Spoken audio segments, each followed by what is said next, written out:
racial, sexual, and religious chauvinism to rabid nationalist fervor are beginning not to work. Business of who I am and whether I'm good or bad or achieving or not, all that's learned along the way. Just a ride. And we can change it anytime we want. It's only a choice. No effort, no work, no job, no savings of money. I realized that I had the game wrong. That the game was to find out what I already was.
We were saying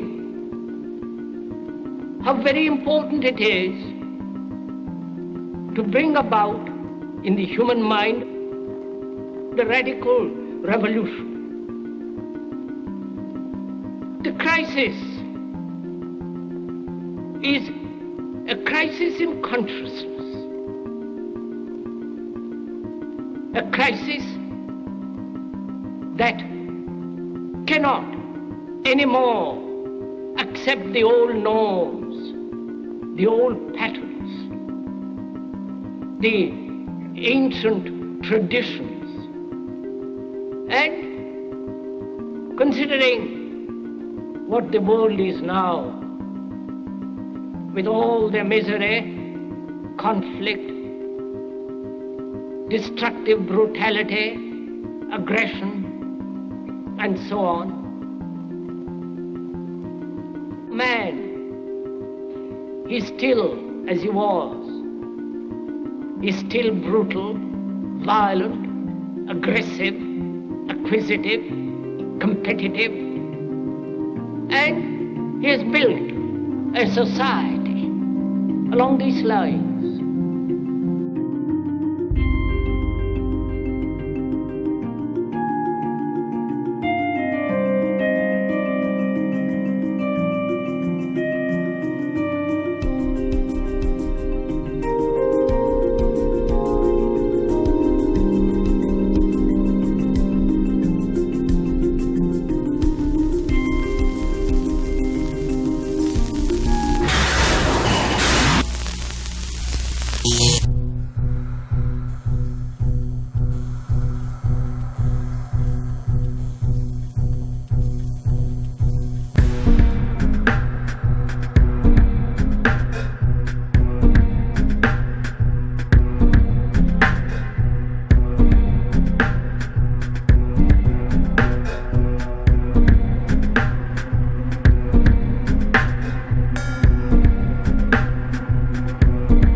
Society today is composed of a series of institutions.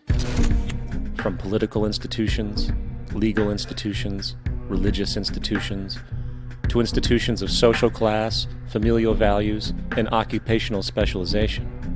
It is obvious the profound influence these traditionalized structures have in shaping our understandings and perspectives. Yet, of all the social institutions we are born into, directed by, and conditioned upon, there seems to be no system as taken for granted and misunderstood as the monetary system. Taking on nearly religious proportions, the established monetary institution exists as one of the most unquestioned forms of faith there is. How money is created, the policies by which it is governed, and how it truly affects society are unregistered interests of the great majority of the population.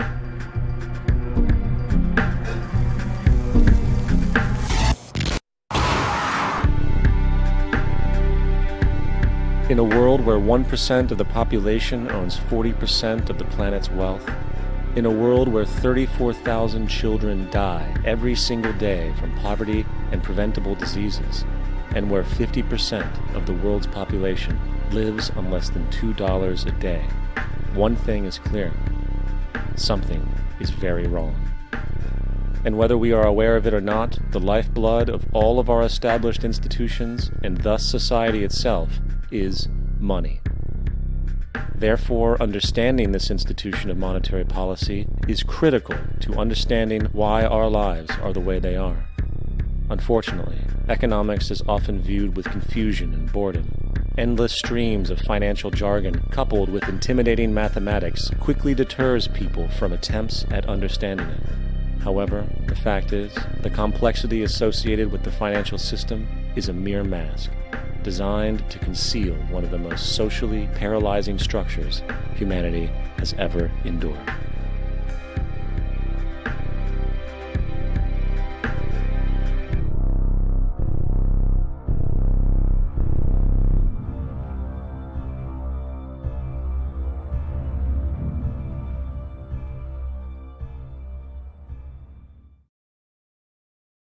A number of years ago, the Central Bank of the United States, the Federal Reserve, produced a document entitled Modern Money Mechanics. This publication detailed the institutionalized practice of money creation as utilized by the Federal Reserve and the web of global commercial banks it supports. On the opening page, the document states its objective. The purpose of this booklet is to describe the basic process of money creation in a fractional reserve banking system. It then proceeds to describe this fractional reserve process through various banking terminology, a translation of which goes something like this. The United States government decides it needs some money, so it calls up the Federal Reserve and requests, say, $10 billion. The Fed replies, saying, sure, we'll buy $10 billion in government bonds from you. So the government takes some pieces of paper, paints some official-looking designs on them, and calls them treasury bonds. Then it puts a value on these bonds to the sum of $10 billion and sends them over to the Fed. In turn, the people at the Fed draw up a bunch of impressive pieces of paper themselves, only this time calling them Federal Reserve notes, also designating a value of $10 billion to the set. The Fed then takes these notes and trades them for the bonds. Once this exchange is complete, the government then takes the $10 billion in Federal Reserve notes and deposits it into a bank account.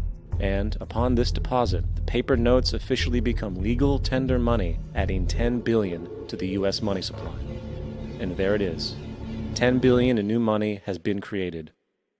Of course, this example is a generalization, for, in reality, this transaction would occur electronically, with no paper used at all. In fact, only 3% of the U.S. money supply exists in physical currency. The other 97% essentially exists in computers alone. Now, government bonds are, by design, instruments of debt, and when the Fed purchases these bonds, with money it essentially created out of thin air, the government is actually promising to pay back that money to the Fed. In other words, the money was created out of debt. This mind-numbing paradox of how money or value can be created out of debt or a liability will become more clear as we further this exercise. So, the exchange has been made and now $10 billion sits in a commercial bank account. Here's where it gets really interesting.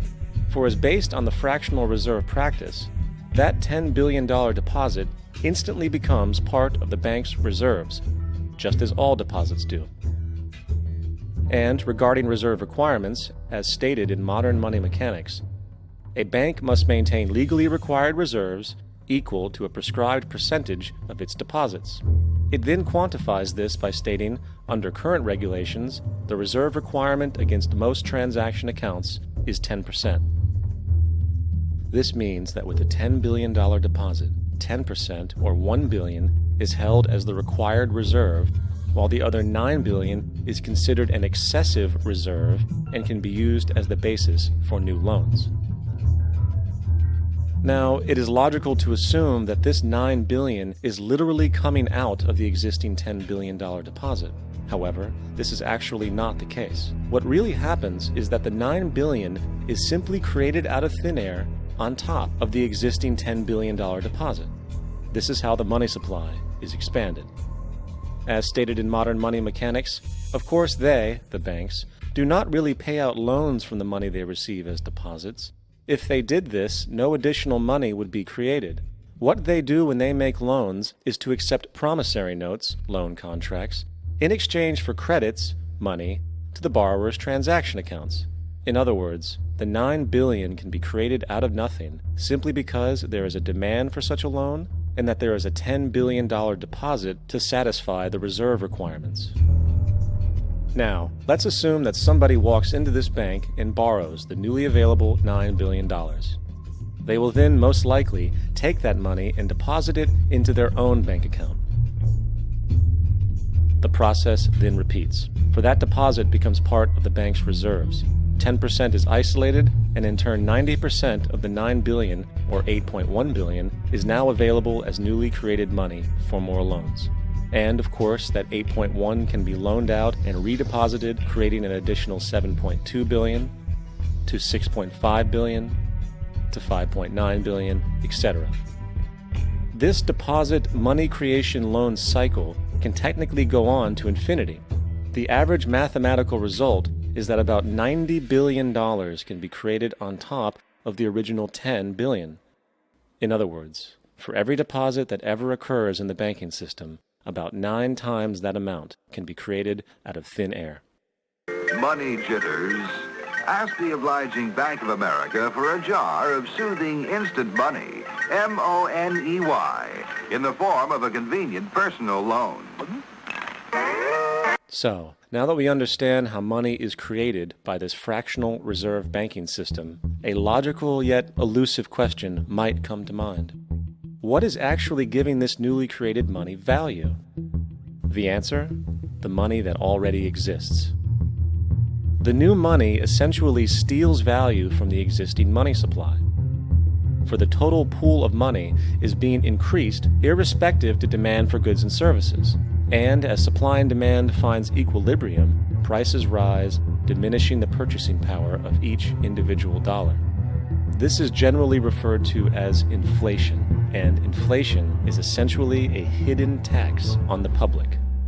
What is the advice that you generally get? And that is inflate the currency. They don't say debase the currency. They don't say devalue the currency. They don't say cheat the people who are saved. They say lower the interest rates. The real deception is when we distort the value of money. When we create money out of thin air, we have no savings, and yet there's so-called capital. So my question boils down to this: how in the world can we expect to solve the problems of inflation, that is, the increase in the supply of money, with more inflation? Of course, it can't. The fractional reserve system of monetary expansion is inherently inflationary. For the act of expanding the money supply, without there being a proportional expansion of goods and services in the economy, will always debase a currency. In fact, a quick glance at the historical values of the US dollar versus the money supply reflects this point definitively, for the inverse relationship is obvious. $1 in 1913 required $21.60 in 2007 to match value.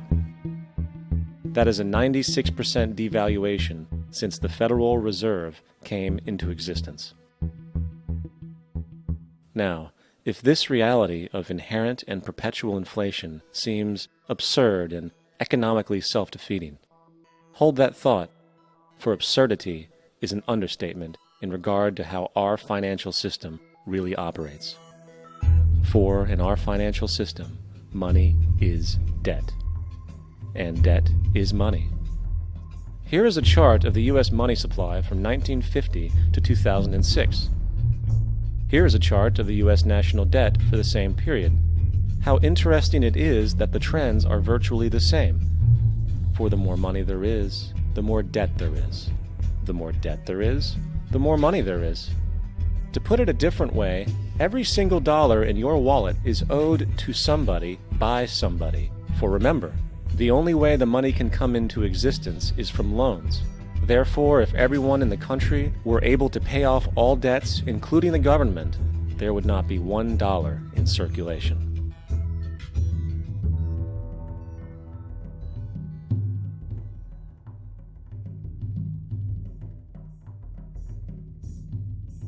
In fact, the last time in American history the national debt was completely paid off was in 1835, after President Andrew Jackson shut down the central bank that preceded the Federal Reserve. In fact, Jackson's entire political platform essentially revolved around his commitment to shut down the central bank, stating at one point, "The bold efforts the present bank has made to control the government are but premonitions of the fate that awaits the American people, should they be deluded into a perpetuation of this institution or the establishment of another like it." Unfortunately, his message was short-lived, and the international bankers succeeded to install another central bank in 1913, the Federal Reserve. And as long as this institution exists, perpetual debt is guaranteed. Now, so far we have discussed the reality that money is created out of debt, through loans. These loans are based on a bank's reserves, and reserves are derived from deposits. And through this fractional reserve system, any one deposit can create 9 times its original value, in turn debasing the existing money supply, raising prices in society. And since all this money is created out of debt and circulated randomly through commerce, people become detached from their original debt, and a disequilibrium exists, where people are forced to compete for labor in order to pull enough money out of the money supply to cover their costs of living. As dysfunctional and backwards as all of this might seem, there is still one thing we have omitted from this equation. And it is this element of the structure which reveals the truly fraudulent nature of the system itself: the application of interest. When the government borrows money from the Fed, or when a person borrows money from a bank, it almost always has to be paid back with accrued interest. In other words, almost every single dollar that exists must be eventually returned to a bank with interest paid as well. But if all money is borrowed from the central bank and is expanded by commercial banks through loans, only what would be referred to as the principal is being created in the money supply. So then, where is the money to cover all of the interest that is charged? Nowhere. It doesn't exist. The ramifications of this are staggering, for the amount of money owed back to the banks will always exceed the amount of money that is available in circulation. This is why inflation is a constant in the economy, for new money is always needed to help cover the perpetual deficit built into the system, caused by the need to pay the interest. What this also means is that mathematically, defaults and bankruptcy are literally built into the system, and there will always be poor pockets of society that get the short end of the stick. An analogy would be a game of musical chairs, for once the music stops, somebody is left out to dry. And that's the point. It invariably transfers true wealth from the individual to the banks. For if you are unable to pay for your mortgage, they will take your property. This is particularly enraging when you realize that not only is such a default inevitable due to the fractional reserve practice, but also because of the fact that the money that the bank loaned to you didn't even legally exist in the first place. In 1969, there was a Minnesota court case involving a man named Jerome Daly, who was challenging the foreclosure of his home by the bank which provided the loan to purchase it. His argument was that the mortgage contract required both parties, being he and the bank, each put up a legitimate form of property for the exchange. In legal language, this is called consideration. Mr. Daly explained that the money was, in fact, not the property of the bank, for it was created out of nothing as soon as the loan agreement was signed. Remember what modern money mechanics stated about loans? What they do when they make loans is to accept promissory notes in exchange for credits. Reserves are unchanged by the loan transactions, but deposit credits constitute new additions to the total deposits of the banking system. In other words, the money doesn't come out of their existing assets. The bank is simply inventing it, putting up nothing of its own, except for a theoretical liability on paper. As the court case progressed, the bank's president, Mr. Morgan, took the stand, and in the judge's personal memorandum, he recalled that the plaintiff, bank's president, admitted that, in combination with the Federal Reserve Bank, did create the money and credit upon its books by bookkeeping entry. The money and credit first came into existence when they created it. Mr. Morgan admitted that no United States law or statute existed which gave him the right to do this. A lawful consideration must exist and be tendered to support the note. The jury found that there was no lawful consideration, and I agree. He also poetically added, "Only God can create something of value out of nothing." And upon this revelation, the court rejected the bank's claim for foreclosure, and Daly kept his home. The implications of this court decision are immense. For every time you borrow money from a bank, whether it is a mortgage loan or a credit card charge, the money given to you is not only counterfeit, it is an illegitimate form of consideration, and hence voids the contract to repay, for the bank never had the money as property to begin with. Unfortunately, such legal realizations are suppressed and ignored, and the game of perpetual wealth transfer and perpetual debt continues. And this brings us to the ultimate question: why? During the American Civil War, President Lincoln bypassed the high-interest loans offered by the European banks and decided to do what the Founding Fathers advocated, which was to create an independent and inherently debt-free currency. It was called the greenback. Shortly after this measure was taken, an internal document circulated between private British and American banking interests stated, "Slavery is but the owning of labor, and carries with it the care of laborers, while the European plan is that capital shall control labor by controlling wages. This can be done by controlling the money. It will not do to allow the greenback, as we cannot control that." The fractional reserve policy perpetrated by the Federal Reserve, which has spread in practice to the great majority of banks in the world, is, in fact, a system of modern slavery. Think about it. Money is created out of debt. And what do people do when they are in debt? They submit to employment to pay it off. But if money can only be created out of loans, how can society ever be debt-free? It can't. And that's the point.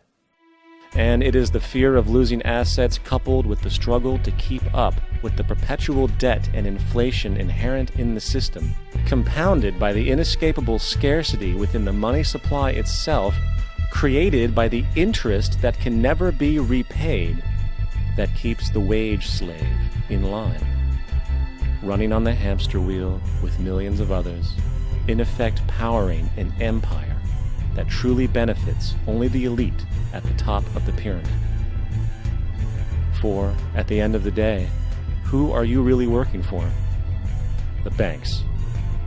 Money is created in a bank and invariably ends up in a bank. They are the true masters, along with the corporations and governments they support. Physical slavery requires people to be housed and fed. Economic slavery requires people to feed and house themselves. It is one of the most ingenious scams for social manipulation ever created, and at its core, it is an invisible war against the population. Debt is the weapon used to conquer and enslave societies, and interest is its prime ammunition. And as the majority walks around oblivious to this reality, the banks, in collusion with governments and corporations, continue to perfect and expand their tactics of economic warfare, spawning new bases, such as the World Bank and International Monetary Fund, while also inventing a new type of soldier, the birth of the economic hitman.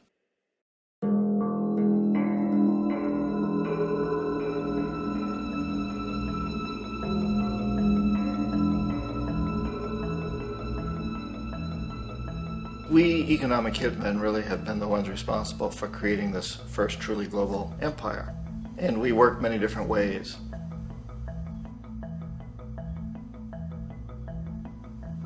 But perhaps the most common is that we will identify a country that has resources our corporations covet, like oil, and then arrange a huge loan to that country from the World Bank or one of its sister organizations. But the money never actually goes to the country. Instead, it goes to our big corporations to build infrastructure projects in that country, power plants, industrial parks, ports, things that benefit a few rich people in that country, in addition to our corporations, but really don't help the majority of the people at all. However, those people, the whole country is left holding a huge debt. It's such a big debt they can't repay it, and that's part of the plan, that they can't repay it. And so at some point, we economic hitmen go back to them and say, listen, you owe us a lot of money, can't pay your debts, so sell your oil real cheap to our oil companies. Allow us to build a military base in your country, or send troops in support of ours to someplace in the world like Iraq, or vote with us on the next UN vote. To have their electric utility company privatized and their water and sewage system privatized and sold to U.S. corporations or other multinational corporations. So there was that whole mushrooming thing, and it's so typical of the way the IMF and the World Bank work, that you put a country in debt, it's such a big debt it can't pay it, and then you offer to refinance that debt and pay even more interest. And you demand this quid pro quo, which you call a conditionality or good governance, which means basically that they've got to sell off their resources, including many of their social services, their utility companies, their school systems sometimes, their penal systems, their insurance systems, to foreign corporations. So it's a double, triple, quadruple whammy. The precedent for economic hitmen really began back in the early 50s when democratically elected Mossadegh, who was elected in Iran, he was considered to be the hope for democracy in the Middle East and around the world. He was Time Magazine's Man of the Year. But one of the things that he'd run on and began to implement was the idea that foreign oil companies needed to pay the Iranian people a lot more for the oil that they were taking out of Iran. The Iranian people should benefit from their own oil. Strange policy. We didn't like that, of course. But we were afraid to do what we normally were doing, which was to send in the military. Instead, we sent in one CIA agent, Kermit Roosevelt, Teddy Roosevelt's relative. And Kermit went in with a few $1 million and was very, very effective and efficient. And in a short amount of time, he managed to get Mossadegh overthrown and brought in the Shah of Iran to replace him, who always was favorable to oil. And it was extremely effective. Bombs overflow Tehran. Army officers shout that Mossadegh has surrendered and his regime as virtual dictator of Iran is ended. Pictures of the Shah are paraded through the streets as sentiment reverses. The Shah is welcomed home. So back here in the United States, in Washington, people looked around and said, wow, that was easy and cheap. So this established a whole new way of manipulating countries, of creating empire. The only problem with Roosevelt was that he was a card-carrying CIA agent, and had he been caught, the ramifications could have been pretty serious. So very quickly at that point, the decision was made to use private consultants to channel the money through the World Bank or the IMF or one of the other such agencies, to bring in people like me who worked for private companies, so that if we got caught, there would be no governmental ramifications.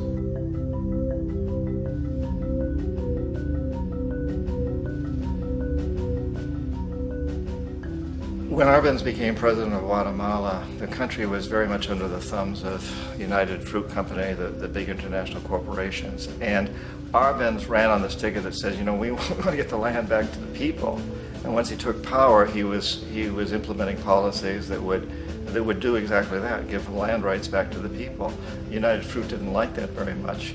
And so they hired a public relations firm, launched a huge campaign in the United States to convince the United States people, the citizens of the United States, and the press of the United States, and the Congress of the United States, that Arbenz was a Soviet puppet, and that if we allowed him to stay in power, the Soviets would have a foothold in this hemisphere. And that, at that point in time, was a huge fear on everybody's mind, the Red Terror, the Communist Terror. And so, to make a long story short, out of this public relations campaign came a commitment on the part of the CIA and the military to take this man out. And in fact, we did. We sent in planes, we sent in soldiers, we sent in jackals, we sent everything in to take him out, and did take him out. And as soon as he was removed from office, the new guy that took over after him basically reinstated everything to the big international corporations, including United Fruit.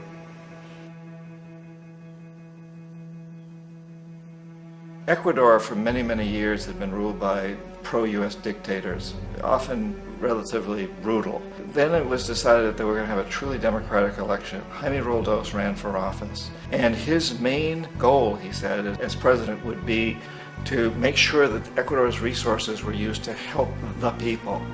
And he won, overwhelming, by more votes than anybody had ever won anything in Ecuador. And he began to implement these policies to make sure that the profits from oil went to help the people. Well, we didn't like that in the United States. I was sent down as one of several economic hitmen to change Roldos, to corrupt him, to bring him around, to let him know, okay, you can get very rich, you and your family, if you play our game, but if you continue to try to keep these policies you've promised, you're going to go. He wouldn't listen. He was assassinated. As soon as the plane crashed, the whole area was cordoned off.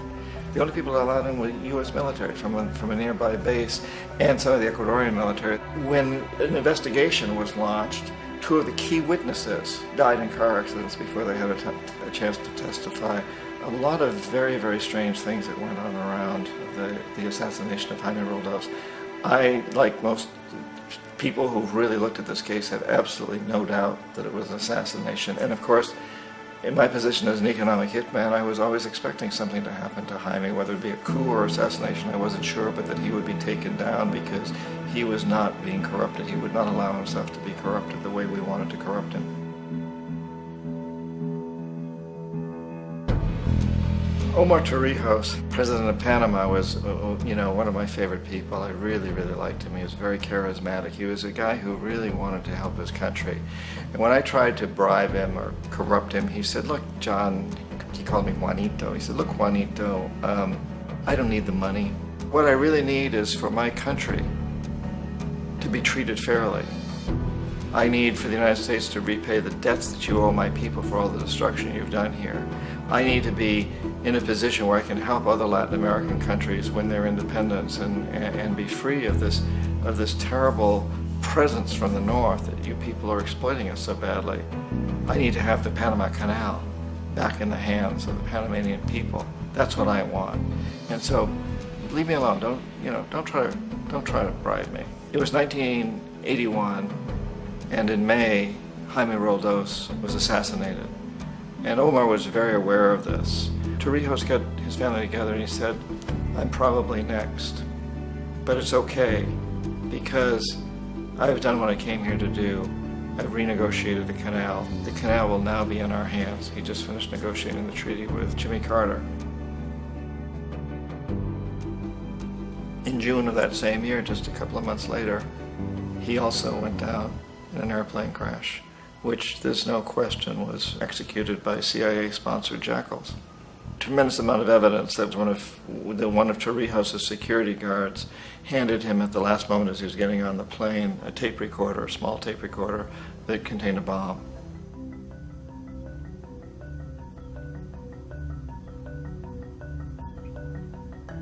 It is interesting to me how this system has continued pretty much the same way for years and years and years, except the economic hitmen have got better and better and better. Then we come up with, very recently, what happened in Venezuela. In 1998, Hugo Chavez gets elected president, following a long line of presidents who had been very corrupt and basically destroyed the economy of the country. And Chavez was elected amidst all that. Chavez stood up to the United States, and he's done it primarily demanding that Venezuelan oil be used to help the Venezuelan people. Well, we didn't like that in the United States. So in 2002, a coup was staged, which there's no question in my mind, and most other people's minds, that the CIA was behind that coup.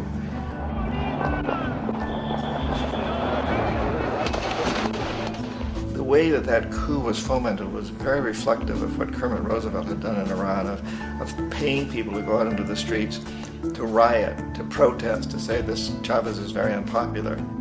You know, if you can get a few thousand people to do that, television can make it look like it's the whole country, and things start to mushroom. Except in the case of Chavez, he was smart enough, and the people were so strongly behind him that they overcame it, which was a phenomenal moment in the history of Latin America.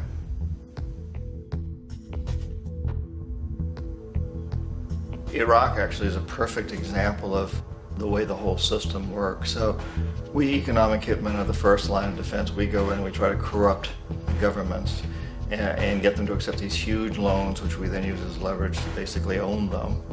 If we fail, as I failed in Panama with Omar Torrijos and in Ecuador with Jaime Roldos, men who refused to be corrupted, then the second line of defense is we send in the jackals. And the jackals either overthrow governments or they assassinate.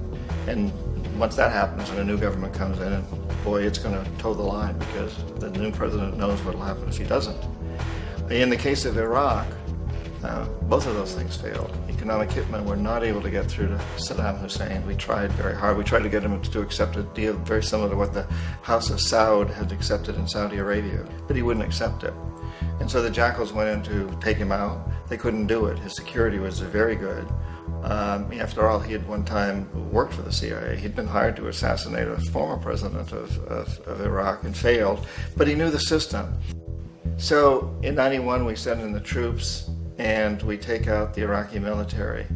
So we assume at that point that Saddam Hussein is going to come around. We could have taken him out, of course, at that time, but we didn't want to. He's the kind of strong man we like. He controls his people. We thought he could control the Kurds and keep the Iranians in their border and keep pumping oil for us. And that once we took out his military, now he's going to come around. So the economic hitmen go back in the 90s without success. If they'd had success, he'd still be running the country. We'd be selling him all the fighter jets he wants and everything else he wants. But they couldn't. They didn't have success. The jackals couldn't take him out again. So we sent the military in once again, and this time we did the complete job and took him out, and in the process created for ourselves some very, very lucrative construction deals. We had to reconstruct a country that we'd essentially destroyed, which is a pretty good deal if you own construction companies, big ones. So, you know, Iraq shows the three stages. The economic hitmen failed there, the jackals failed there, and as a final measure, the military goes in. And in that way, we've really created an empire, but we've done it very, very subtly. It's clandestine. All the empires of the past were built on the military, and everybody knew they were building them. So the British knew they were building them, the French, the Germans, the Romans, the Greeks, and they were proud of it. And they always had some excuse, like spreading civilization, spreading some religion, something like that. But they knew they were doing it. We don't. The majority of the people in the United States have no idea that we're living off the benefits of a clandestine empire, that today there's more slavery in the world than ever before. And then you have to ask yourself, well, if it's an empire, then who's the emperor? Obviously, our presidents of the United States are not emperors. An emperor is someone who's not elected, doesn't serve a limited term, and doesn't report to anyone, essentially. So you can't classify our presidents that way. But we do have what I consider to be the equivalent of the emperor, and it's what I call the corporatocracy. The corporatocracy is this group of individuals who run our biggest corporations, and they really act as the emperor of this empire. They control our media, either through direct ownership or advertising. They control most of our politicians because they finance their campaigns, either through their corporations or through personal contributions that come out of the corporations. They're not elected, they don't serve a limited term, they don't report to anybody. And at the very top of the corporatocracy, you really can't tell whether a person's working for a private corporation or the government because they're always moving back and forth. So, you know, you've got a guy who one moment is the president of a big construction company like Halliburton, and the next moment he's vice president of the United States, or the president who was in the oil business. And this is true whether you've got Democrats or Republicans in the office. You have them moving back and forth through the revolving door. And in a way, our government is invisible a lot of the time, and its policies are carried out by our corporations on one level or another. And then again, the policies of the government are basically forged by the corporatocracy and then presented to the government. They become government policy. So it's an incredibly cozy relationship. This isn't a conspiracy theory type of thing. These people don't have to get together and plot to do things. They all basically work under one primary assumption, and that is that they must maximize profits regardless of the social and environmental costs.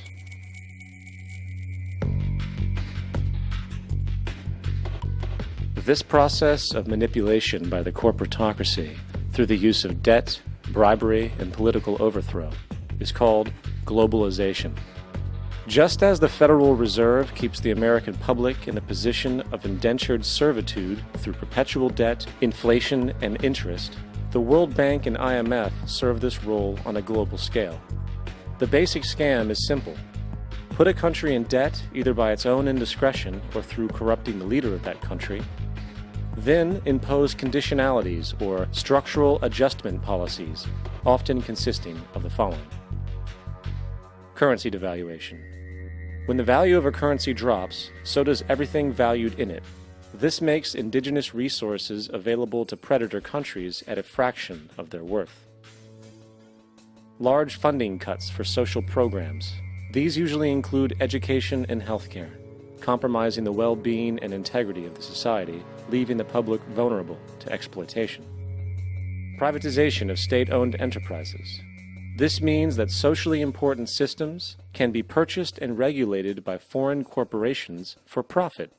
For example, in 1999, the World Bank insisted that the Bolivian government sell the public water system of its third largest city to a subsidy of the U.S. corporation Bechtel.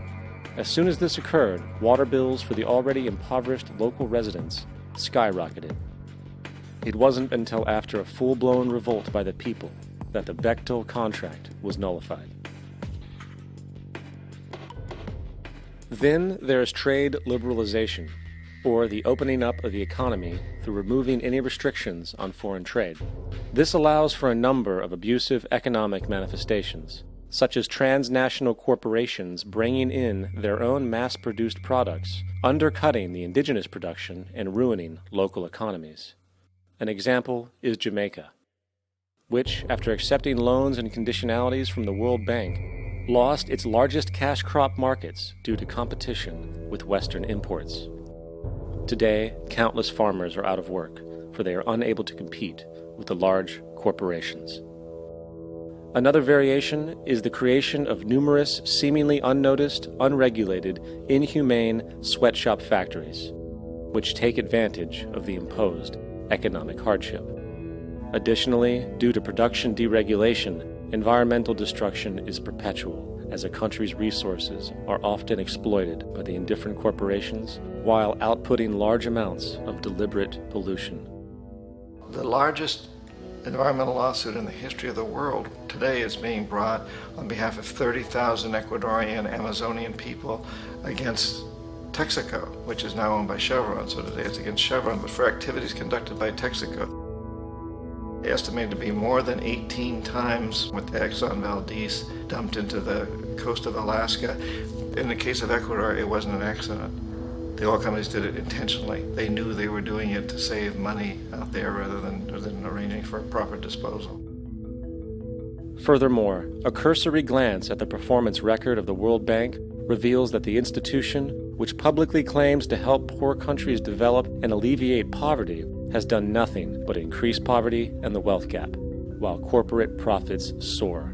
In 1960, the income gap between the fifth of the world's people in the richest countries versus the fifth in the poorest countries was 30 to 1. By 1998, it was 74 to 1. While global GNP rose 40% between 1970 and 1985, those in poverty actually increased by 17%.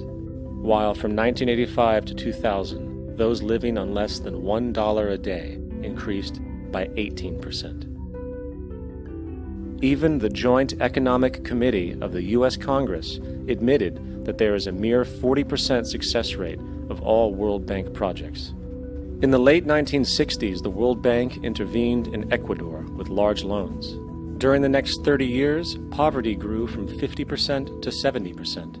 Under or unemployment grew from 15 to 70%. Public debt increased from 240 million to 16 billion, while the share of resources allocated to the poor went from 20% to 6%. In fact, by the year 2000, 50% of Ecuador's national budget had to be allocated for paying its debts. It is important to understand the World Bank is, in fact, a U.S. bank supporting U.S. interests, for the United States holds veto power over decisions, as it is the largest provider of capital. And where did it get this money? You guessed it, it made it out of thin air through the fractional reserve banking system. Of the world's top 100 economies, as based on annual GDP, 51 are corporations, and 47 of that 51 are U.S.-based. Walmart, General Motors, and Exxon are more economically powerful than Saudi Arabia, Poland, Norway, South Africa, Finland, Indonesia, and many others. And, as protective trade barriers are broken down, currencies tossed together and manipulated in floating markets, and state economies overturned in favor of open competition and global capitalism, the empire expands. You get up on your little 21-inch screen and howl about America and democracy. There is no America. There is no democracy. There is only IBM and ITT and AT&T and DuPont, Dow, Union Carbide, and Exxon. Those are the nations of the world today. What do you think the Russians talk about in their councils of state? Karl Marx? They get out their linear programming charts, statistical decision theories, Minimax solutions, and compute the price-cost probabilities of their transactions and investments, just like we do. We no longer live in a world of nations and ideologies, Mr. Beale. The world is a college of corporations, inexorably determined by the immutable bylaws of business.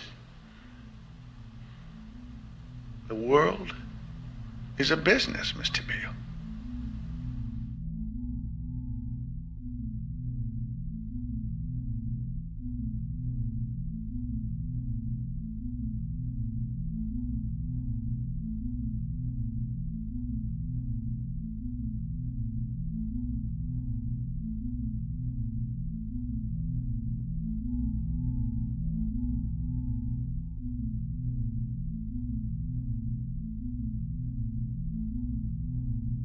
The world is being taken over by a handful of business powers who dominate the natural resources we need to live while controlling the money we need to obtain these resources.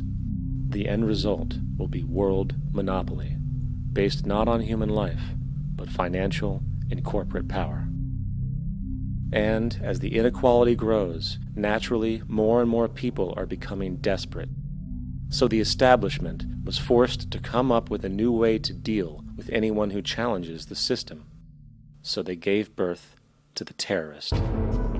The term terrorist is an empty distinction, designed for any person or group who chooses to challenge the establishment. This isn't to be confused with the fictional Al-Qaeda, which was actually the name of a computer database for the US-supported Mujahideen in the 1980s.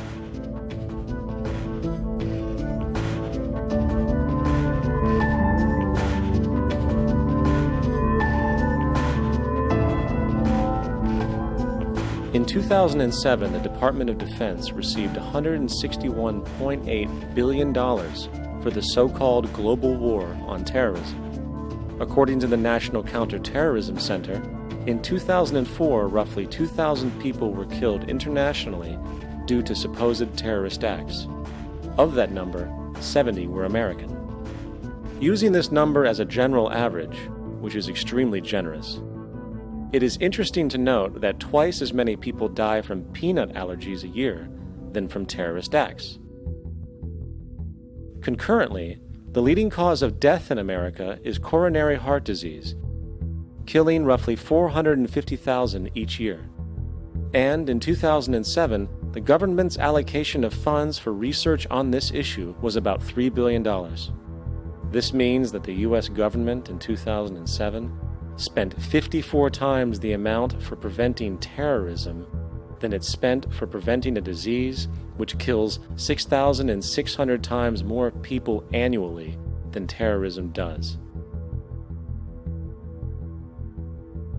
Yet, as the name terrorism and Al-Qaeda are arbitrarily stamped on every news report relating to any action taken against U.S. interests, the myth grows wider. In mid-2008, the U.S. Attorney General actually proposed that the U.S. Congress officially declare war against the fantasy. Not to mention, as of July 2008, there are now over 1 million people currently on the U.S. terrorist watch list. These so-called counterterrorism measures, of course, have nothing to do with social protection, and everything to do with preserving the establishment amongst the growing anti-American sentiment both domestically and internationally, which is legitimately founded on the greed-based corporate empire expansion that is exploiting the world. The true terrorists of our world do not meet at the docks at midnight or scream Allah Akbar before some violent action.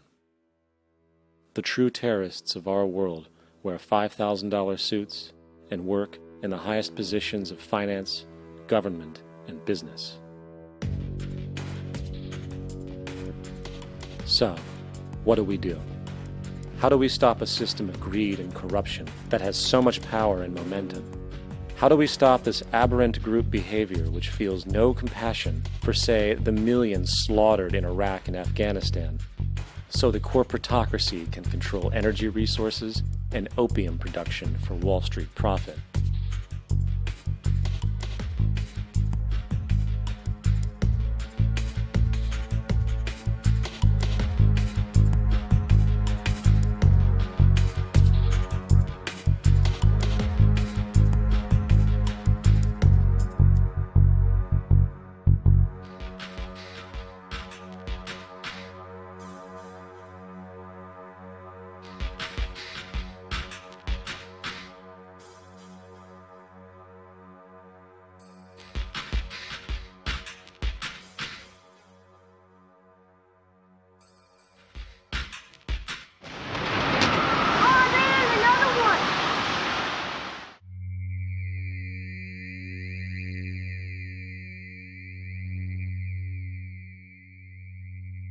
How do we stop a system of greed and corruption that condemns poor populations to sweatshop slavery for the benefit of Madison Avenue? Or that engineers false flag terror attacks for the sake of manipulation? Or that generates built-in modes of social operation which are inherently exploitative? Or that systematically reduces civil liberties and violates human rights in order to protect itself from its own shortcomings? How do we deal with the numerous covert institutions, such as the Council on Foreign Relations, the Trilateral Commission, and the Bilderberg Group, and other undemocratically elected groups which, behind closed doors, collude to control the political, financial, social, and environmental elements of our lives? In order to find the answer, we must first find the true underlying cause. For the fact is, the selfish, corrupt, power, and profit-based groups are not the true source of the problem. They are symptoms.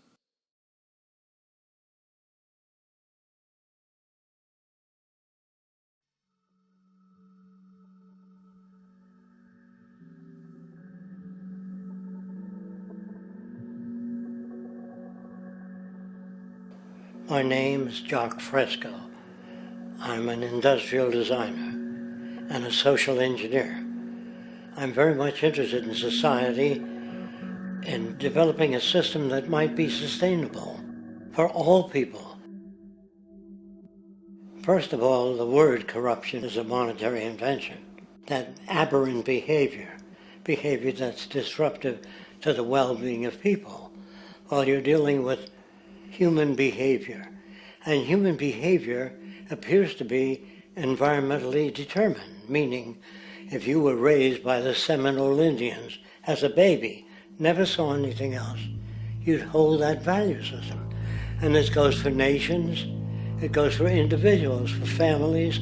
They try to indoctrinate their children to their particular faith and their country and make them feel like they're part of that. And they build a society which they call established. They establish a workable point of view and tend to perpetuate that, whereas all societies are really emergent, not established. And so they fight new ideas that would interfere with the establishment. Governments try to perpetuate that which keeps them in power. People are not elected to political office to change things. They're put there to keep things the way they are. So you see, the basis of corruption is in our society. Let me make it clear. All nations, then, are basically corrupt because they tend to uphold existing institutions. I don't mean to uphold or downgrade all nations, but communism, socialism, fascism, the free enterprise system, and all other subcultures are the same. They are all basically corrupt. The most fundamental characteristic of our social institutions is the necessity for self-preservation. Whether dealing with a corporation, a religion, or a government, the foremost interest is to preserve the institution itself. For instance, the last thing an oil company would ever want is the utilization of energy that was outside of its control, for it makes that company less relevant to society. Likewise, the Cold War and the collapse of the Soviet Union was, in reality, a way to preserve and perpetuate the established economic and global hegemony of the United States. Similarly, religions condition people to feel guilty for natural inclinations, each claiming to offer the only path to forgiveness and salvation. At the heart of this institutional self-preservation lies the monetary system, for it is money that provides the means for power and survival. Therefore, just as a poor person might be forced to steal in order to survive, it is a natural inclination to do whatever is needed to continue an institution's profitability. This makes it inherently difficult for profit-based institutions to change, for it puts in jeopardy not only the survival of large groups of people, but also the coveted materialistic lifestyles associated with affluence and power. Therefore, the paralyzing necessity to preserve an institution, regardless of its social relevance, is largely rooted in the need for money or profit.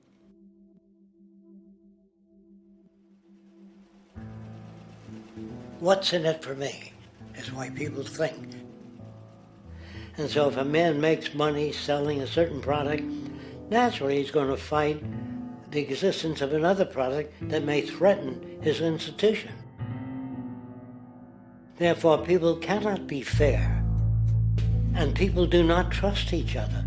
A guy will come over to you and say, I got just the house you're looking for. He's a salesman. When a doctor says, I think your kidney has to come out, I don't know if he's trying to pay off a yacht or whether my kidney has to come out. It's hard in a monetary system to trust people. If you came into my store and I said, this lamp that I've got is pretty good, but the lamp next door is much better, I wouldn't be in business very long. It wouldn't work. If I were ethical, it wouldn't work. So when you say industry cares for people, that's not true. They can't afford to be ethical. So your system is not designed to serve the well-being of people. If you still don't understand that, there would be no outsourcing of jobs if they cared about people. Industry does not care. They only hire people because it hasn't been automated yet. So don't talk about decency and ethics. We cannot afford it and remain in business. It is important to point out that regardless of the social system, whether fascist, socialist, capitalist, or communist, the underlying mechanism is still money, labor, and competition. Communist China is no less capitalistic than the United States, The only difference is the degree by which the state intervenes in enterprise. The reality is that monetaryism, so to speak, is the true mechanism that guides the interests of all the countries on the planet. The most aggressive and hence dominant variation of this monetaryism is the free enterprise system.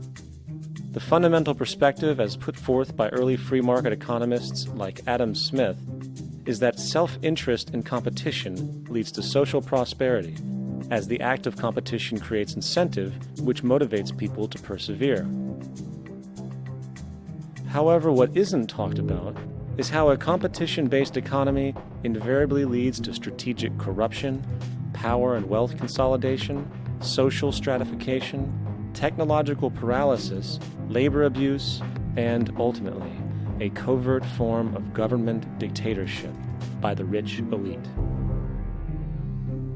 The word corruption is often defined as moral perversion. If a company dumps toxic waste into the ocean to save money, most people recognize this as corrupt behavior.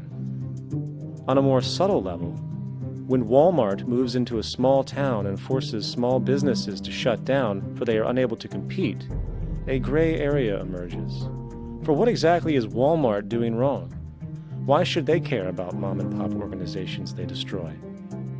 Yet, even more subtly, when a person gets fired from their job because a new machine has been created which can do the work for less money, people tend to just accept that as the way it is, not seeing the inherent, corrupt inhumanity of such an action.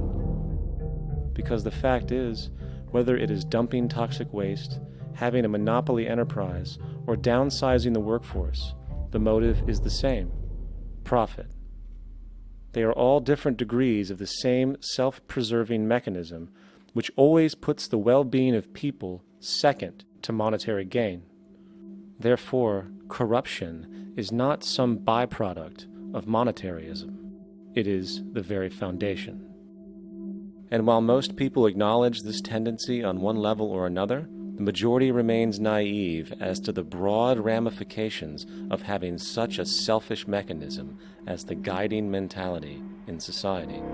Internal documents show that after this company positively, absolutely knew that they had a medication that was infected with the AIDS virus, they took the product off the market in the U.S. and then they dumped it in France, Europe, Asia, and Latin America. The U.S. government allowed it to happen. The FDA allowed this to happen. And now the government is completely looking the other way. Thousands of innocent hemophiliacs have died from the AIDS virus. This company knew absolutely that it was infected with AIDS. They dumped it because they wanted to turn this disaster into a profit. So you see, you have built-in corruption. We're all chiseling off each other, and you can't expect decency in that sort of thing. And feeling that, they don't know who to elect. They think in terms of a democracy, which is not possible in a monetary-based economy. If you have more money to advertise your position, the position you desire in government, that isn't a democracy. It serves those in positions of differential advantage. So it's always a dictatorship of the elitists, the financially wealthy.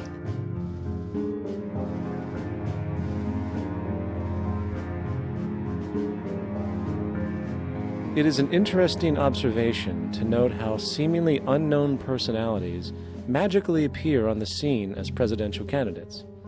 Then, before you know it, somehow you are left to choose from a small group of extremely wealthy people who suspiciously have the same broad social view. Obviously, it's a joke. The people placed on the ballot are done so because they have been pre-decided to be acceptable by the established financial powers who actually run the show. Yet, many who understand this illusion of democracy often think, if only we could just get our honest, ethical politicians in power, then we would be okay. Well, while this idea, of course, seems reasonable in our established-oriented worldview, it is, unfortunately, another fallacy. For when it really comes down to what is actually important, the institution of politics, and thus politicians themselves, have absolutely no true relevance as to what makes our world and society function. It's not politicians that can solve problems. They have no technical capabilities.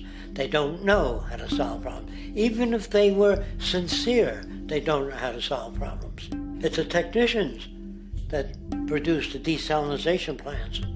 It's the technicians that give you electricity, that give you motor vehicles, that heat your house and cool it in the summertime. It's technology that solves problems, not politics. Politics cannot solve problems because they're not trained to do so. Very few people today stop and consider what it is that actually improves their lives.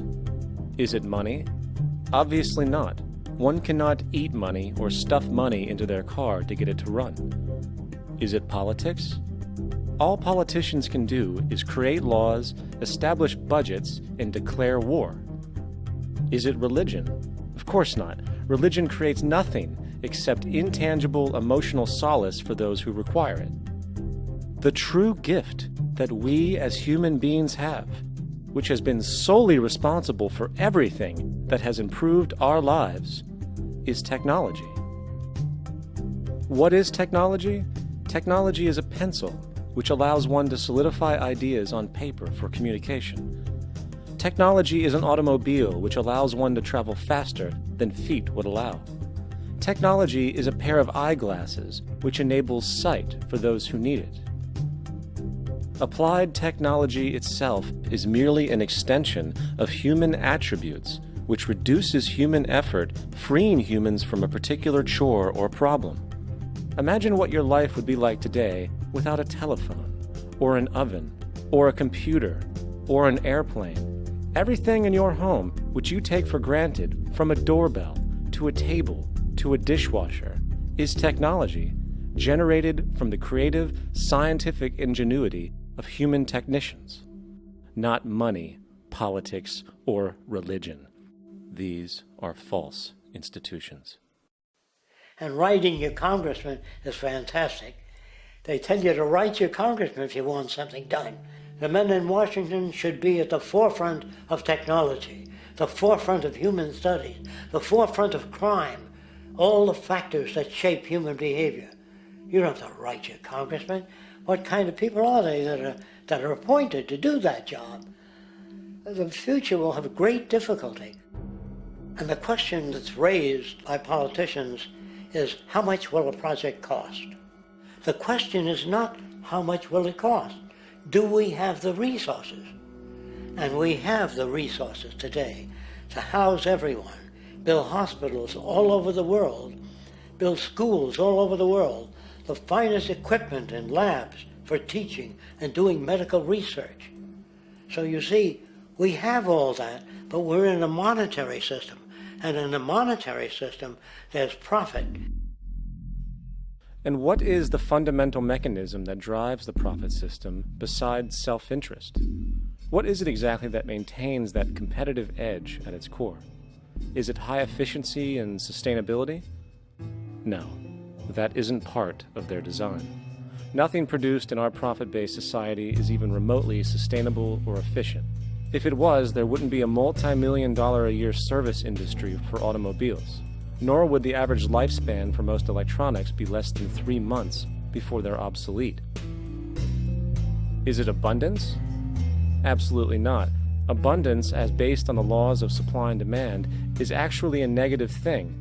If a diamond company finds 10 times the usual amount of diamonds during their mining, it means the supply of diamonds has increased, which means the cost and profit per diamond drops. The fact is, efficiency, sustainability, and abundance are enemies of profit. To put it into a word, it is the mechanism of scarcity that increases profits. What is scarcity? Based on keeping products valuable. Slowing up production on oil raises the price. Maintaining scarcity of diamonds keeps the price high. They burn diamonds at the Kimberley diamond mines. They made a carbon that keeps the price up. So then, what does it mean for society when scarcity, either produced naturally or through manipulation, is a beneficial condition for industry. It means that sustainability and abundance will never ever occur in a profit system, for it simply goes against the very nature of the structure. Therefore, it is impossible to have a world without war or poverty. It is impossible to continually advance technology to its most efficient and productive states. And, most dramatically, it is impossible to expect human beings to behave in truly ethical or decent ways.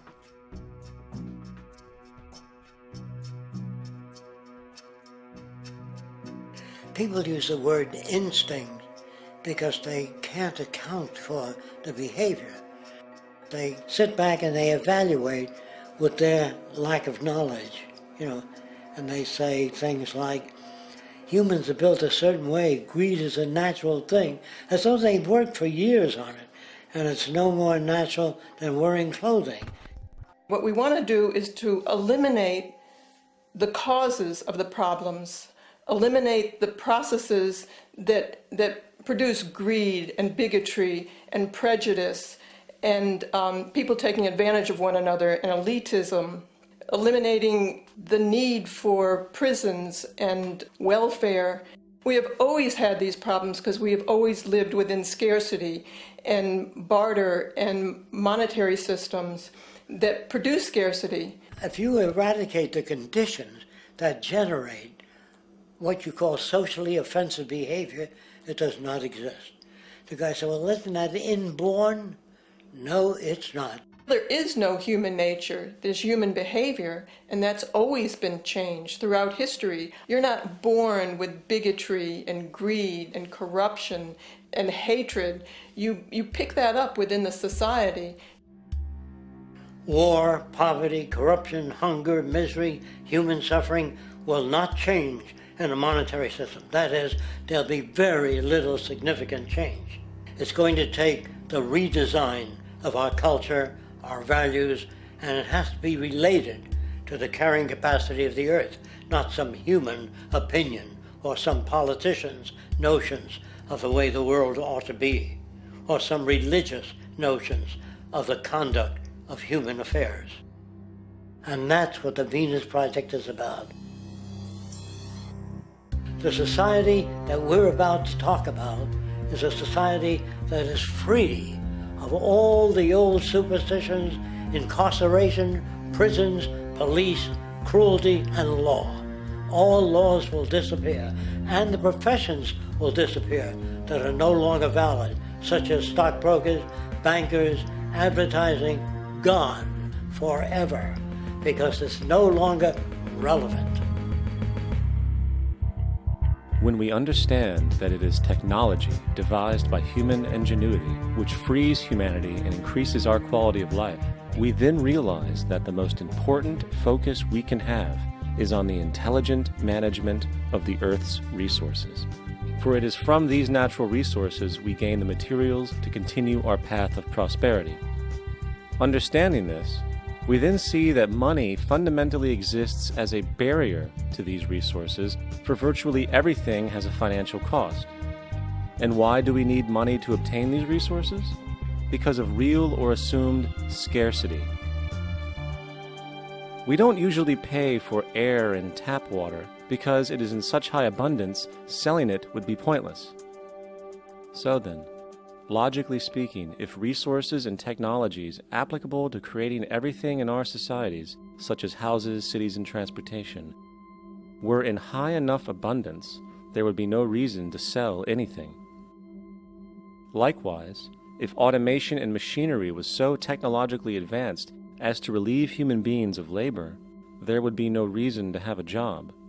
And with these social aspects taken care of, there would be no reason to have money at all.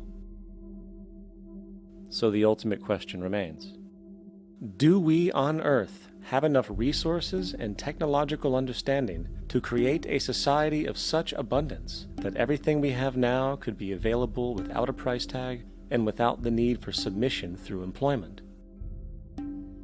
Yes, we do.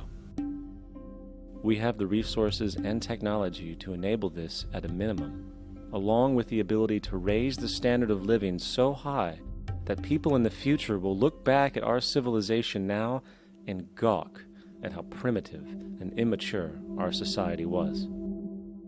What the Venus Project proposes is an entirely different system that's updated to present-day knowledge.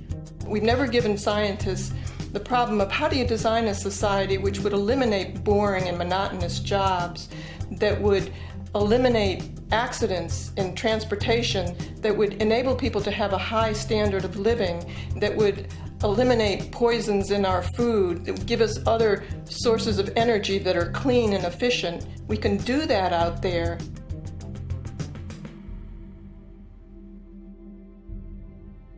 The major difference between a resource-based economy and a monetary system is that a resource-based economy is really concerned with people and their well-being, where a monetary system has become so distorted that the concerns of the people are really secondary, if they're there at all.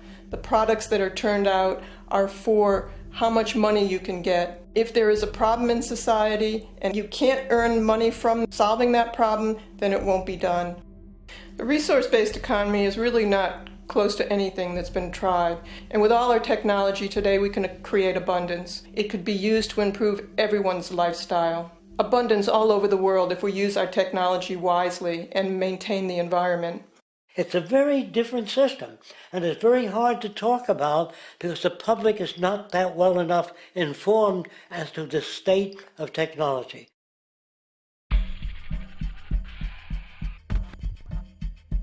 At present, we don't have to burn fossil fuels. We don't have to use anything that would contaminate the environment. There are many sources of energy available. Alternative energy solutions pushed by the establishment, such as hydrogen, biomass, and even nuclear, are highly insufficient, dangerous, and exist only to perpetuate the profit structure that industry has created. When we look beyond the propaganda and self-serving solutions put forth by the energy companies, we find a seemingly endless stream of clean, abundant, and renewable energy for generating power. Solar and wind energy are well known to the public, but the true potential of these mediums remains unexpressed. Solar energy, derived from the sun, has such abundance that 1 hour of light at high noon contains more energy than what the entire world consumes in a year. If we could capture 0.01% of this energy, the world would never have to use oil, gas, or anything else. The question then is not availability, but the technology to harness it. And there are many advanced mediums today which could accomplish just that, if they were not hindered by the need to compete for market share with the established energy power structures. Then there's wind energy. Wind energy has long been denounced as weak, and due to being location-driven, impractical. This is simply not true. The U.S. Department of Energy admitted in 2007 that if wind was fully harvested in just 3 of America's 50 states, it could power the entire nation. And then there are the rather unknown mediums of tidal and wave power. Tidal power is derived from tidal shifts in the ocean. Installing turbines which capture this movement generates energy.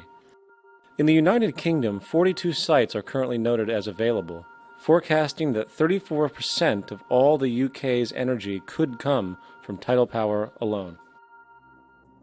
Wave power, which extracts energy from the surface motions of the ocean, is estimated to have a global potential of up to 80,000 terawatt-hours a year. This means 50% of the entire planet's energy usage could be produced from this medium alone. Now, it is important to point out that tidal, wave, solar, and wind power requires virtually no preliminary energy to harness, unlike coal, oil, gas, biomass, hydrogen, and all the others. In combination, these 4 mediums alone, if efficiently harnessed through technology, could power the world forever. That being said, there happens to be another form of clean, renewable energy which trumps them all: geothermal power. Geothermal energy utilizes what is called heat mining, which, through a simple process using water, is able to generate massive amounts of clean energy. In 2006, an MIT report on geothermal energy found that 13,000 zettajoules of power are currently available in the Earth, with the possibility of 2,000 zettajoules being easily tappable with improved technology. The total energy consumption of all the countries on the planet is about half of a zettajoule a year. This means about 4,000 years of planetary power could be harnessed in this medium alone. And when we understand that the Earth's heat generation is constantly renewed, this energy is really limitless and could be used forever. These energy sources are only a few of the clean, renewable mediums available, and as time goes on, we will find more. The grand realization is that we have total energy abundance without the need for pollution, traditional conservation, or in fact, a price tag. And what about transportation? The prevailing means of transportation in our societies is by automobile and aircraft, both of which predominantly need fossil fuels to run. In the case of the automobile, the battery technology needed to power an electric car that can go over 100 miles an hour for over 200 miles on one charge exists, and has existed for many years. However, due to battery patents controlled by the oil industry, which limits their availability to maintain market share, coupled with political pressure from the energy industry, the accessibility and affordability of this technology is limited. There is absolutely no reason other than pure, corrupt profit interest that every single vehicle in the world cannot be electric and utterly clean, with zero need for gasoline. As far as airplanes, it is time we realize that this means of travel is inefficient, cumbersome, slow, and causes far too much pollution. This is a maglev train. It uses magnets for propulsion.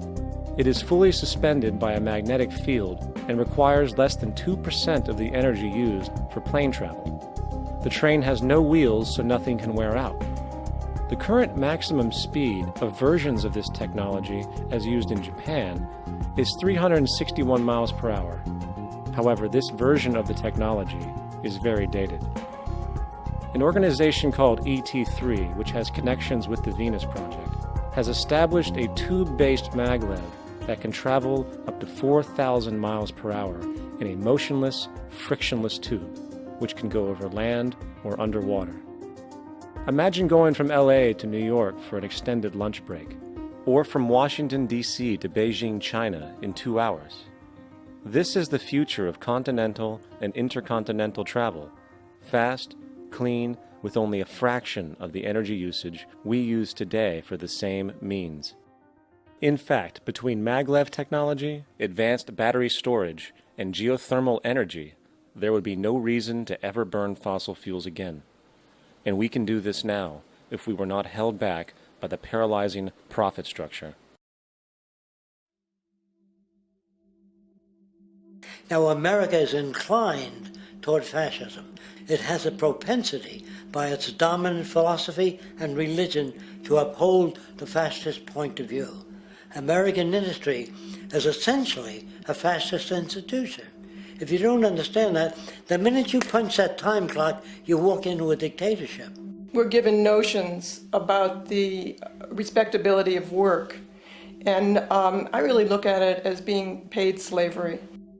They're brought up to believe that you shall earn your living by the sweat of your brow. That holds people back, freeing people from drudgery, repetitive jobs which make them ignorant.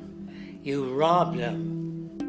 In our society, that is a resource-based economy, machines free people.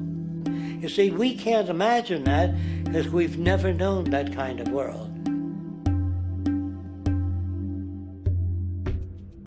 If we look back at history, we see a very clear pattern of machine automation slowly replacing human labor. From the disappearance of the elevator man to the near full automation of an automobile production plant, the fact is, as technology grows, the need for humans in the workforce will continually be diminished. This creates a serious clash, which proves the falseness of the monetary-based labor system. For human employment is in direct competition with technological development. Therefore, given the fundamental priority of profit by industry, people through time will be continually laid off and replaced by machine. When industry takes on a machine, instead of shortening the workday, they downsize. You lose your job. So you have a right to fear machines. In a high-technology, resource-based economy, it is conservative to say that about 90% of all current occupations could be phased out by machines, freeing humans to live their life without servitude, for this is the point of technology itself. And through time, with nanotechnology and other highly advanced forms of science, it is not far-fetched to see how even complex medical procedures could be performed by machines as well, and based on the pattern, with much higher success rates than humans get today. The path is clear, but our monetary-based structure, which requires labor for income, blocks this progress, for humans need jobs in order to survive. The bottom line is that this system must go, or we will never be free, and technology will be constantly paralyzed. We have machines that clean out sewers. It frees a human being from doing that. So look at machines as extensions of human performance. Furthermore, many occupations today will have simply no basis to exist in a resource-based economy, such as anything associated with the management of money, advertising, along with the legal system itself. For without money, a great majority of the crimes that are committed today would never occur. Virtually all forms of crime are a consequence of the monetary system, either directly or by neuroses inflicted through financial deprivation. Therefore, laws themselves could eventually become extinct.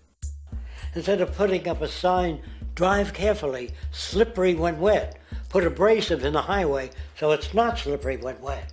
And if a person gets in a car that's drunk and the car oscillates a great deal, there's a little pendulum that swings up and back, and that'll pull the car over to the side. Not a law solution.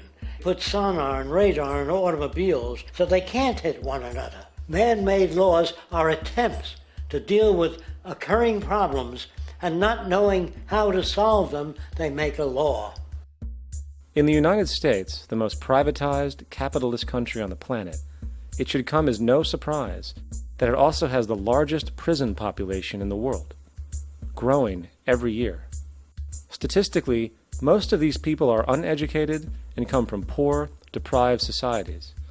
And, contrary to propaganda, it is this environmental conditioning which lures them into criminal and violent behavior. However, society looks the other way in regard to this point. The legal and prison systems are just more examples of how our society avoids examining the root causes of behavior. Billions are spent each year on prisons and police, while only a fraction is spent on programs for poverty, which is one of the most fundamental variables responsible for crime to begin with. And as long as we have an economic system which prefers and in fact creates scarcity and deprivation, crime will never go away.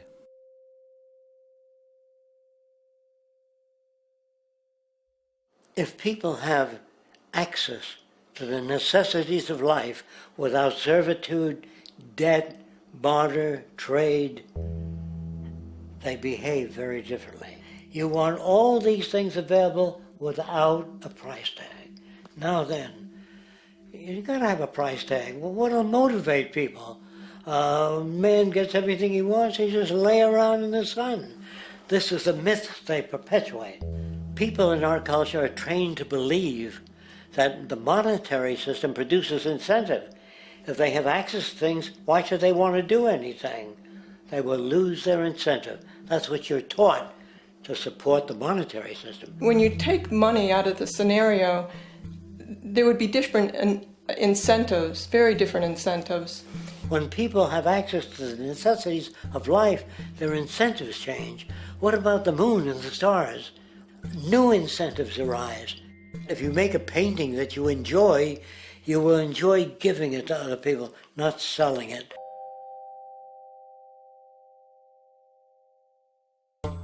I think most of the education that I've seen today is essentially producing a person for a job. It's very specialized. They're not generalists. People don't know a lot about a lot of different subjects. I don't think you could get people to go to war if they knew a lot about a lot of things. I think education is mostly rote, and they're not taught how to solve problems. They're not given the tools, emotionally or within their own field, of how to do critical thinking. A resource-based economy, the education would be very different. Our society's major concern is mental development and to motivate each person to their highest potential. Because our philosophy is the smarter people are, the richer the world, because everybody becomes a contributor. The smarter your kids are, the better my life will be, because they'll be contributing more constructively to the environment and to my life, because everything that we devise within a resource-based economy would be applied to society. There would be nothing to hold it back. Patriotism, weapons, armies, navies, all that is a sign that we're not civilized yet. Kids will ask their parents, didn't you see the necessity of the machines? Dad, couldn't you see that war was inevitable when you produce scarcity? Isn't it obvious? Of course the kid will understand that you were pinheads, raised merely to serve the established institutions. We're such an abominable, sick society that we won't make the history book. They just say that large nations took land from smaller nations, used force and violence. You'll get history talked about as corrupt behavior all the way along until the beginning of the civilized world. That's when all the nations work together. World unification, working toward common good for all human beings, and without anyone being subservient to anyone else. Without social stratification, whether it be technical elitism or any other kind of elitism, eradicated from the face of the earth. The state does nothing because there is no state. There is no state. The system I advocate, a resource-based global economy, is not perfect. It's just a lot better than what we have. We can never achieve perfection.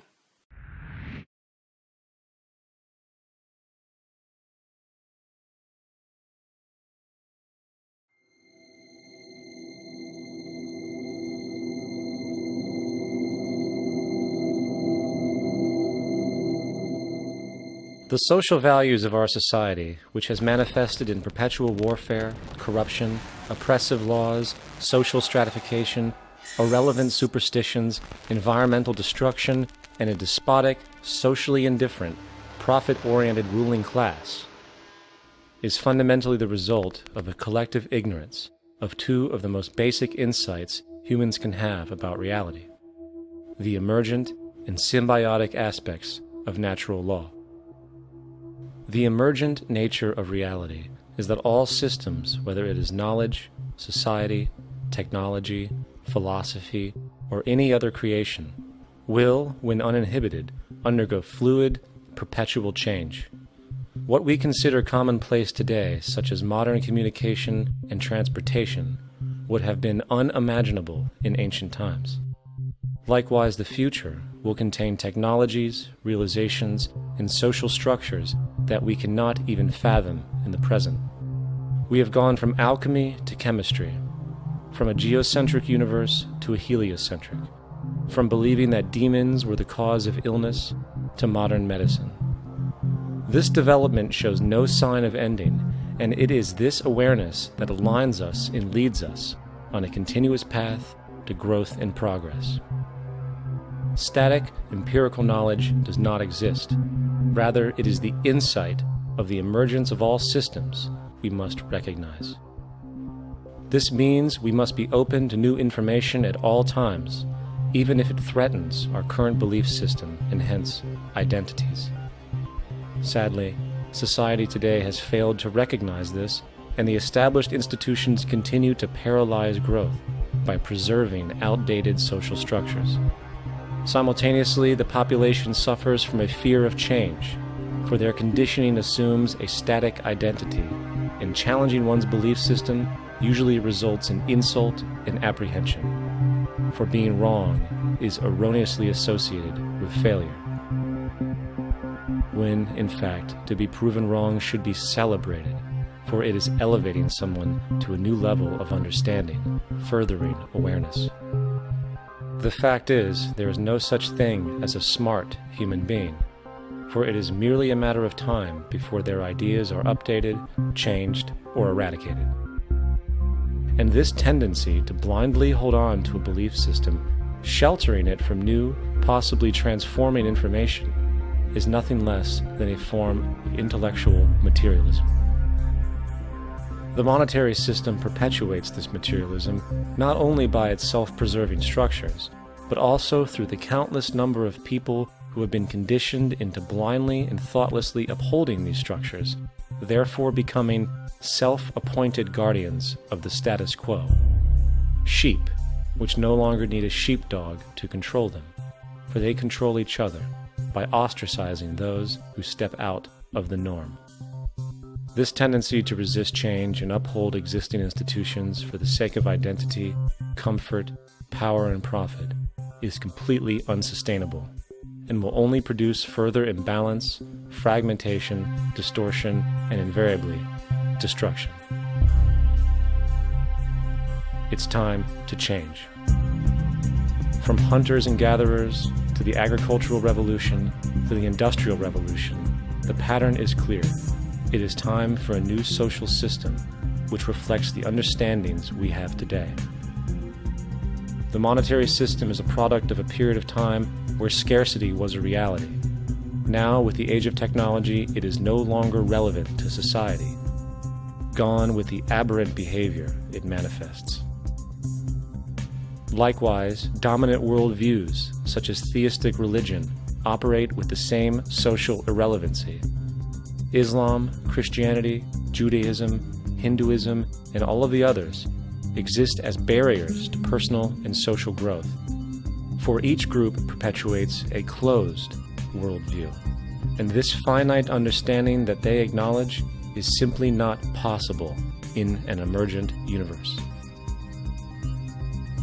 Yet, religion has succeeded in shutting down the awareness of this emergence by instilling the psychological distortion of faith upon its followers, where logic and new information is rejected in favor of traditionalized, outdated beliefs. The concept of God is really a method of accounting for the nature of things. In the early days, people didn't know enough about how things formed, how nature worked, so they invented their own little stories. And they made God in their own image. A guy that gets angry. When people don't behave right, he creates floods and earthquakes. They say it's an act of God. A cursory glance at the suppressed history of religion reveals that even the foundational myths themselves are emergent culminations, developed through influence over time. For example, a cardinal doctrine of the Christian faith is the death and resurrection of Christ. This notion is so important that the Bible itself states, "And if Christ be not risen, then is our preaching vain, and your faith is also vain." Yet it is very difficult to take this account literally, for not only is there no primary source denoting this supernatural event in secular history, awareness of the enormous number of pre-Christian saviors who also died and were resurrected immediately puts the story in mythological territory by association. Early church figures such as Tertullian went to great lengths to break these associations, even claiming that the devil caused the similarities to occur, stating in the 2nd century, "The devil, whose business is to pervert the truth, mimics the exact circumstance of the divine sacraments. He baptizes his believers and promises forgiveness of sins. He celebrates the oblation of bread and brings in the symbol of the resurrection. Let us therefore acknowledge the craftiness of the devil, who copied certain things of those that be divine." What is truly sad, however, is that when we cease the idea that the stories from Christianity, Judaism, Islam, and all the others are literal history, and accept them for what they really are, which are purely allegorical expressions derived from many faiths, we see that all religions share a common thread, and it is this unifying imperative that needs to be recognized and appreciated. Religious belief has caused more fragmentation and conflict than any other ideology. Christianity alone has 34,000 different subgroups. The Bible is subject to interpretation. When you read it, you say, I think Jesus meant this. I think Job meant that. Oh no, he meant this. So you have the Lutheran, the Seventh-day Adventist, the Catholic, and a church divided is no church at all. And a church divided is no church at all. And this point on division, which is a trademark of all theistic religions, brings us to our second failure of awareness, the false assumption of separation through the rejection of the symbiotic relationship of life. Apart from the understanding that all natural systems are emergent, where all notions of reality will be constantly developed, altered, and even eradicated, we must also understand that all systems are, in fact, invented fragments, merely for the sake of conversation. For there is no such thing as independence in nature. The whole of nature is a unified system of interdependent variables, each a cause and a reaction, existing only as a concentrated whole. You don't see the plug connected to the environment, so it looks like we're free, wandering around. Take the oxygen away, we all die immediately. Take plant life away, we die. And without the sun, all the plants die. So we are connected. We really must take into account the totality. This isn't just a human experience on this planet. This is a total experience. And we know we can't survive without plants and animals. We know we can't survive without the four elements, you know. And so when are we going to really start taking that into account? That's what it is to be successful. Success depends on how well we relate to everything around us. I'm very aware of the fact that my grandson cannot possibly hope to inherit a sustainable, peaceful, stable, socially just world unless every child today growing up in Ethiopia, in Indonesia, in Bolivia, in Palestine, in Israel also has that same expectation. You got to take care of the whole community or you're going to have serious problems. And now we have to see that the whole world is the community and we must all take care of each other that way. And it's not just a community of human beings. It's a community of plants and animals and elements. And we really need to understand that. That's what's going to bring us joy, too, and pleasure. That's what's missing in our lives right now. We can call it spirituality, but the fact of the matter is joy comes from that bliss of connectedness. That's our God spirit. That's that side of ourselves that really feels it. And you can feel it deep inside you. It's this amazing, wonderful feeling. And you know it when you get it. You don't get it from money. You get it from connection. Now, if that isn't a hazard to this country, how are we going to keep building nuclear weapons? You know what I mean? What's going to happen to the arms industry when we realize we're all one? It's going to fuck up the economy. The economy that's fake anyway. The economy that's fake anyway. The economy that's fake anyway. The economy that's fake anyway. The economy that's fake anyway. Which would be a real bummer. You can see why the government's cracking down on the idea of experiencing unconditional love.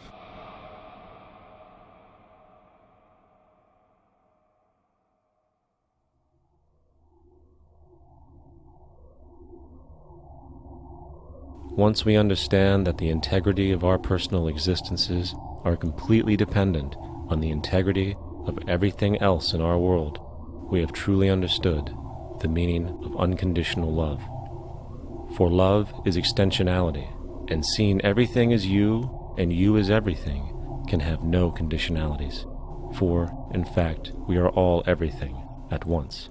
If it's true that we're all from the center of a star, every atom in each of us from the center of a star, then we're all the same thing. Even a Coke machine or a cigarette butt in the street in Buffalo is made out of atoms that came from a star. They've all been recycled thousands of times, as have you and I. And therefore, it's only me out there. So what is there to be afraid of? What is there that needs solace seeking? Nothing. There's nothing to be afraid of because it's all us. The trouble is we have been separated by being born and given a name and an identity and being individuated. We've been separated from the oneness, and that's what religion exploits, that people have this yearning to be part of the overall one again. So they exploit that. They call it God. They say he has rules. And I think it's cruel. I think you can do it absent religion.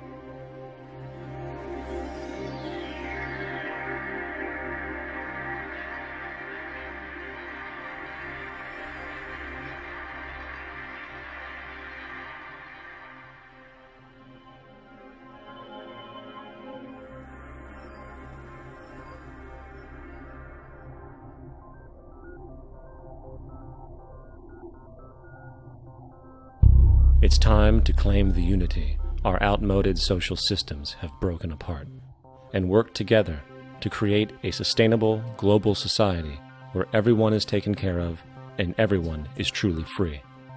Your personal beliefs, whatever they may be, are meaningless when it comes to the necessities of life. Every human being is born naked, needing warmth, food, water, shelter. Everything else is auxiliary.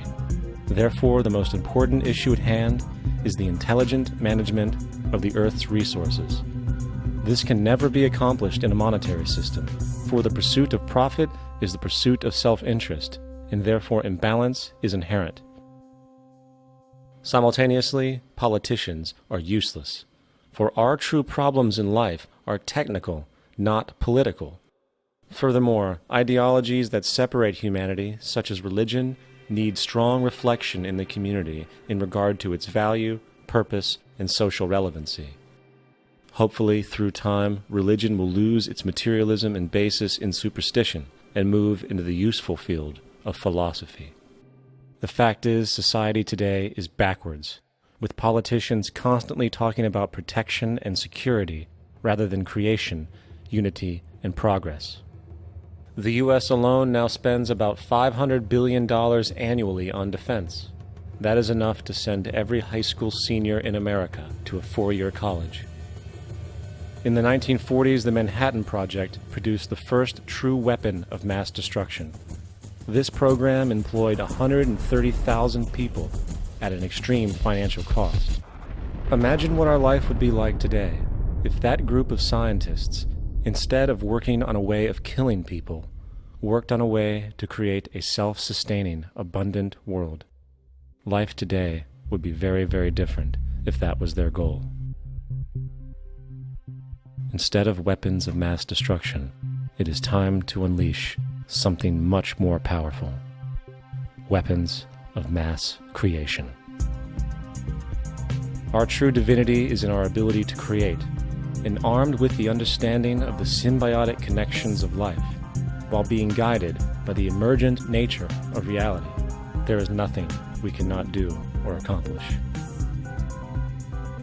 Of course, we face strong barriers in the form of established power structures that refuse to change. At the heart of these structures is the monetary system. As explained earlier, the fractional reserve policy is a form of slavery through debt, where it is literally impossible for society to be free. In turn, free market capitalism in the form of free trade uses debt to imprison the world and manipulate countries into subservience to a handful of large business and political powers. Apart from these obvious amoralities, the system itself is based on competition, which immediately destroys the possibility of large-scale collaborations for the common good, hence paralyzing any attempt at true global sustainability. These financial and corporate structures are now obsolete, and they must be outgrown. Of course, we cannot be naive enough to think that the business and financial elite are going to subscribe to this idea, for they will lose power and control. Therefore, peaceful yet highly strategic action must be taken. The most powerful course of action is simple. We have to alter our behavior to to force the power structure to the will of the people. We must stop supporting the system. The only way the establishment will change is by our refusal to participate, while continuously acknowledging its endless flaws and corruptions. They're not going to give up the monetary system because of our designs of what we recommend. The system has to fail, and people have to lose confidence in their elected leaders. That will be a major turning point if the Venus Project is offered as a possible alternative. If not, I fear the consequences. The trends now indicate that our country is going bankrupt. The probability is our country will move toward a military dictatorship to prevent riots and complete social breakdown. Once the U.S. breaks down, all the other cultures will undergo similar things. As of now, the world financial system is on the brink of collapse due to its own shortcomings. The Comptroller of Currency stated in 2003 that the interest on the U.S. national debt will not be affordable in less than 10 years. This theoretically means total bankruptcy for the U.S. economy, and its implications for the world are immense. In turn, the fractional reserve-based monetary system is reaching its theoretical limits of expansion, and the banking failures you are seeing are just the beginning. This is why inflation is skyrocketing, all debt is at record levels, and the government and Fed are hemorrhaging new money to bail out the corrupt system. For the only way to keep the banks going is by making more money. The only way to make more money is to create more debt and inflation. It is simply a matter of time before the tables turn and there is no one willing to take new loans, while defaults grow, as people are unable to afford their current loans. Then the expansion of money will stop, and contraction will begin on a scale never before seen, ending a century-long pyramid scheme. This has already begun. Therefore, we need to expose this financial failure for what it is, using this weakness to our advantage. Here are some suggestions. Expose the banking fraud. Citibank, JP Morgan Chase, and Bank of America are the most powerful controllers within the corrupt Federal Reserve System. It's time to boycott these institutions. If you have a bank account or a credit card with any of them, move your money to another bank. If you have a mortgage, refinance with another bank. If you own their stock, sell it. If you work for them, quit. This gesture will express contempt for the true powers behind the private banking cartel known as the Federal Reserve, and create awareness about the fraud of the banking system itself. 2. Turn off the TV news. Visit the emerging independent news agencies on the internet for your information. CNN, NBC, ABC, Fox, and all the others present all news pre-filtered to maintain the status quo. With 4 corporations owning all major media outlets, objective information is impossible. This is the true beauty of the internet, and the establishment has been losing control because of this free flow of information. We must protect the internet at all times, as it is truly our savior right now. 3. Don't ever allow yourself, your family, or anyone you know to ever join the military. This is an obsolete institution now used exclusively for maintaining an establishment that is no longer relevant. U.S. soldiers in Iraq work for U.S. corporations, not the people.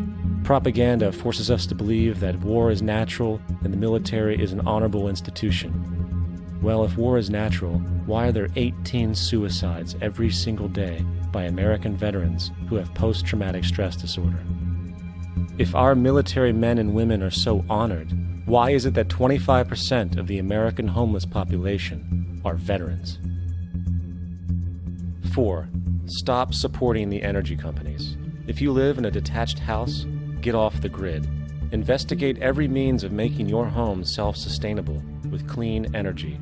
Solar, wind, and other renewable energies are now affordable consumer realities, and considering the never-ending rising cost of traditional energies, it will likely be a cheaper investment over time. If you drive, get the smallest car you can, and consider using one of the many conversion technologies that can enable your car to be a hybrid, electric, or run on anything other than establishment fuels. 5. Reject the political system. The illusion of democracy is an insult to our intelligence. In a monetary system, there is no such thing as a true democracy, and there never was. We have two political parties owned by the same set of corporate lobbyists. They are placed in their positions by the corporations, with popularity artificially projected by their media.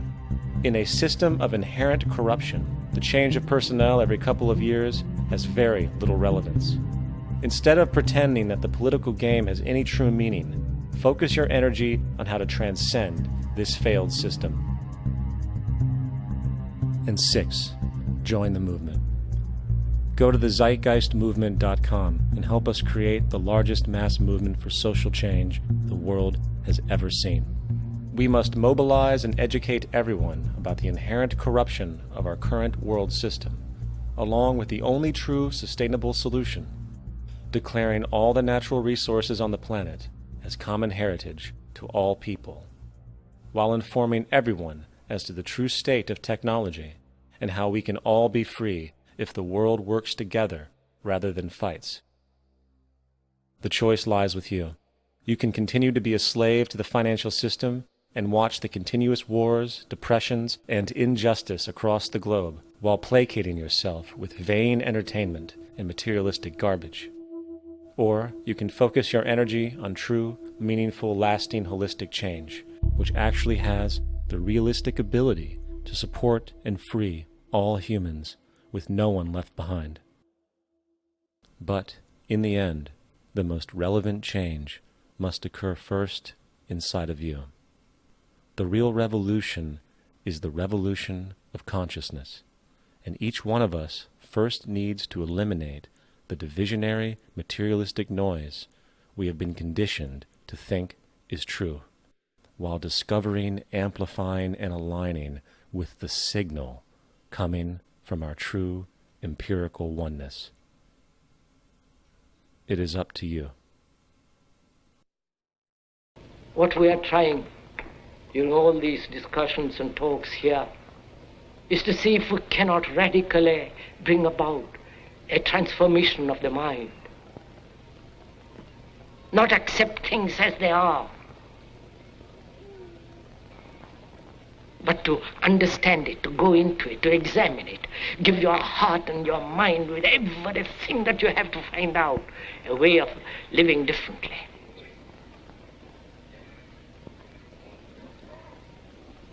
But that depends on you and not somebody else. Because in this there is no teacher, no pupil, there is no leader, there is no guru, there is no master, no savior. You yourself are the teacher and the pupil, you are the master, you are the guru, you are the leader. You are everything. And to understand is to transform what is.